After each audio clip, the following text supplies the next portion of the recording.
عورتوں کو بہت سی سزائیں جیسا کہ ہمواری، حمل، زچگی کا درد سزا کے طور پر دی گئی۔ بسم اللہ الرحمن الرحیم۔ ایان وائس ٹی وی کے پیارے ناظرین، اللہ تعالی نے بری نوع انسان کی رہنمائی کے لیے کم و بیش 1,24,000 انبیاء علیہ السلام کو مبعوث فرمایا۔ انبیاء کرام علیہ السلام کی وسعت کا سلسلہ حضرت آدم علیہ السلام سے شروع ہوا اور اس مبارک سلسلے کا خاتمہ حضرت محمد صلی اللہ علیہ وسلم کی ذات اقدس پر ختم ہوا کہ آپ صلی اللہ علیہ وسلم خاتم النبیین صلی اللہ علیہ وسلم ہے۔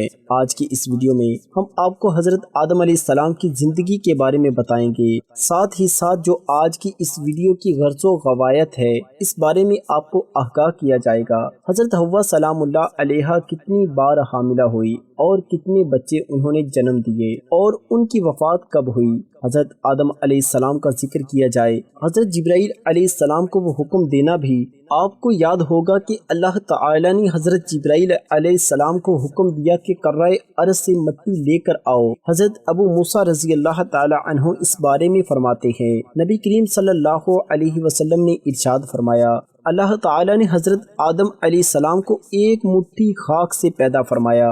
یہ مٹھی تمام روئے زمین سے حاصل کی گئی تھی۔ یہی وجہ ہے کہ حضرت آدم علیہ السلام کی نسل میں مختلف رنگ و زباں کے لوگ پائے جاتے ہیں۔ حضرت ابو ہریرہ رضی اللہ تعالی عنہ سے روایت ہے کہ حضور اکرم صلی اللہ علیہ وسلم نے فرمایا، جب اللہ نے آدم کو پیدا فرمایا، ان میں روح پھونکی تو ان کو چھینک آئی، جس پر انہوں نے الحمدللہ کہا۔ یوں سب سے پہلے ان کے منہ سے اللہ کی حمد نکلی، پھر اللہ نے یرحمک اللہ فرمایا۔ اللہ تعالی نے حضرت آدم علیہ السلام کو 4 عظیم شرف اور مرتبے عطا فرمائے۔ نمبر 1، اپنے ہاتھ سے پیدا فرمایا۔ نمبر 2، روح پھونکی۔ نمبر 3، فرشتوں کو سجدہ کرنے کا حکم فرمایا۔ اشیاء کے ناموں کے علم سے سرفراز فرمایا۔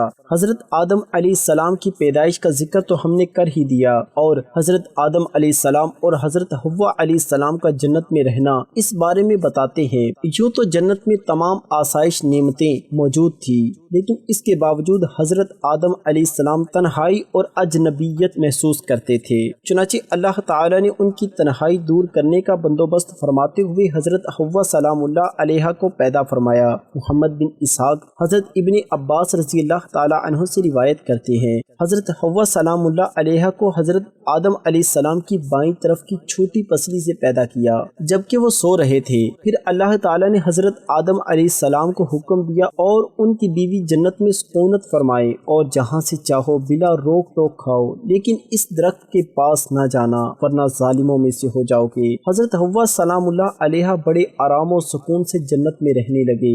روایت میں ہے کہ حضرت آدم علیہ السلام 100 سال جنت میں رہے۔ اس عرصے میں دونوں پر جنت کے کسی بھی حصے میں جانے کی پابندی نہ تھی سوائے شجرہ ممنوع کے۔ شیطان اب ان دونوں کا کھلا دشمن تھا اور اپنی سزا کا بدلہ لینے کے لیے بے قرار بھی تھا۔ اس کی شدید خواہش تھی کہ اللہ کے حکم کی خلاف ورزی کرے۔ پھر شیطان نے ان دونوں کے دلوں میں وسوسہ ڈالا تاکہ ان کی شرمگاہیں جو ایک دوسرے سے پوشیدہ تھی بے پردہ ہو جائیں۔ انہوں نے کہا، تمہارے لیے رب نے تم دونوں کو اس درخت سے اس لیے منع فرمایا ہے کہ یہ پھل کھا کر تم دونوں فرشتے نہ ہو جاؤ یا کہیں ہمیشہ زندہ رہنے والوں میں سے نہ ہو جاؤ۔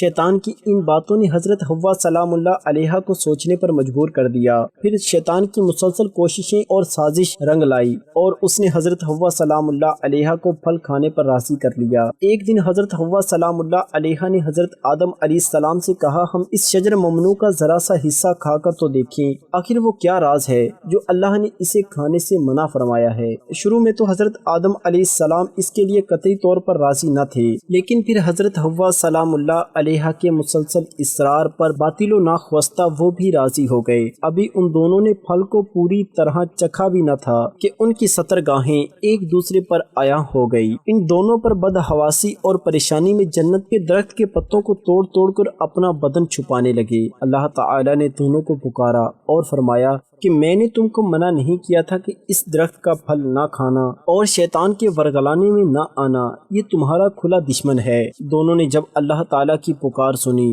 تو مارے خوف الہی کے کانپ اٹھے، نہایتی لاچارگی اور عاجزی سے اپنی خطا پر نادم و شرمندہ ہوتے ہوئے بارگاہ خداوندی میں عرض کیا، اے میرے رب، ہم دونوں سے بڑی غلطی ہو گئی ہے، اب اگر آپ نے ہم پر رحم و کرم نہ کیا اور معاف نہ فرمایا تو ہم تباہ و برباد ہو جائیں گے۔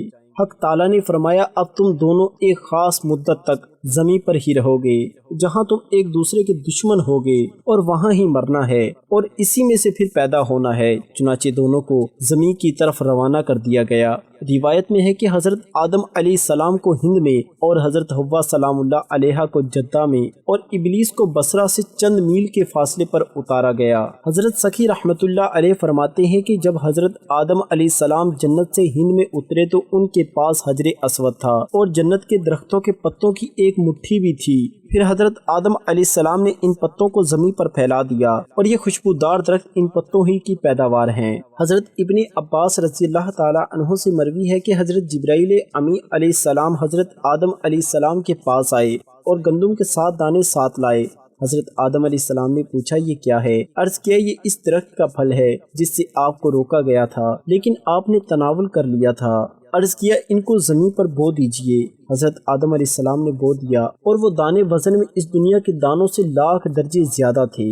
وہ دانے اگے، حضرت آدم علیہ السلام کی فصل کٹی، پھر دانوں کو بوسے سے جدا کیا، پھر صفائی کی، اسے پیس کر آٹا گوندا اور روٹی پکائی۔ اس طرح محنت و مشقت کے بعد اسے کھایا۔ اب در حقیقت جو سوال تھا، اس سوال کی طرف آتے ہیں کہ حضرت حوا سلام اللہ علیہا کتنی بار حاملہ ہوئی اور کتنے بچوں کو انہوں نے جنم دیا۔ حضرت آدم علیہ السلام اور حضرت حوا علیہ السلام جنت میں نزاع و نعمت میں تھے، لیکن ابلیس جو کہ سانپ کے منہ سے بولتا تھا، اس نے مور کی مدد سے انہیں دھوکہ دیا اور ممنوع پھل کو پہلے حضرت حوا سلام اللہ علیہا اور اس کے بعد حضرت آدم علیہ السلام نے کھایا۔ روایت میں ہے کہ جب تک آدم کا عقل سالم تھا اس نے یہ ممنوع پھل نہیں کھایا اور پھر اسے اس درخت کے پاس لے گئی اور اسے ممنوع پھل کھانے کے لیے کہا۔ حضرت آدم علیہ السلام اور حضرت حوا علیہ السلام امر الہی کی مخالفت اور ممنوع پھل کو کھانے کے بعد جنت سے باہر نکالے گئے۔ مستحق سزا کے علاوہ حضرت حوا سلام اللہ علیہا کو اور دوسری تمام عورتوں کو بہت سی سزائیں جیسا کہ ہمواری، حمل، زچگی کا درد دی گئی۔ جنت سے نکالے جانے کے بعد حضرت آدم علیہ السلام ہندوستان میں اور حضرت حوا جدہ میں اتری اور توبہ کے بعد عرفات کے مقام پر ایک دوسرے سے ملاقات کی۔ انہوں نے حج کے بعد اعمال کو بجا لایا اور حضرت حوا سلام اللہ علیہا کو پہلی بار ہمواری ہوئی۔ حضرت حوا سلام اللہ علیہا کے بارے میں یہ بات آتی ہے کہ وہ 20 بار حاملہ ہوئی اور 40 بچوں کو جنم دیا۔ حضرت حوا سلام اللہ علیہا کی وفات حضرت آدم علیہ السلام کے 1 سال بعد ہوئی اور انہیں ان کے جوار میں سپرد خاک کیا گیا۔ حضرت حوا سلام اللہ علیہا جدہ پر اتری اور وہیں پر دفن ہوئی۔ ایان وائس ٹی وی کے پیارے ناظرین، ہم امید کرتے ہیں ہماری آج کی ویڈیو آپ کو ضرور پسند آئی ہوگی، اور اگر آپ کو یہ ویڈیو پسند آئی ہے تو پلیز لائک کریں اور شیئر کریں، اور ابھی تک آپ نے ہمارے چینل کو سبسکرائب نہیں کیا تو پلیز ہمارے چینل کو سبسکرائب کریں اور ساتھ لگے بیل کے بٹن کو دبائیں تاکہ آئندہ آنے والی ہر ویڈیو کا نوٹیفیکیشن آپ کو بر وقت ملتا رہے۔ اللہ تعالی ہم سب کا حامی و ناصر ہو۔ دعا ہے اللہ تعالی میرا سنانا اور آپ کا سننا اپنی بارگاہ الہی میں قبول اور منظور فرمائے۔ آمین ثم آمین۔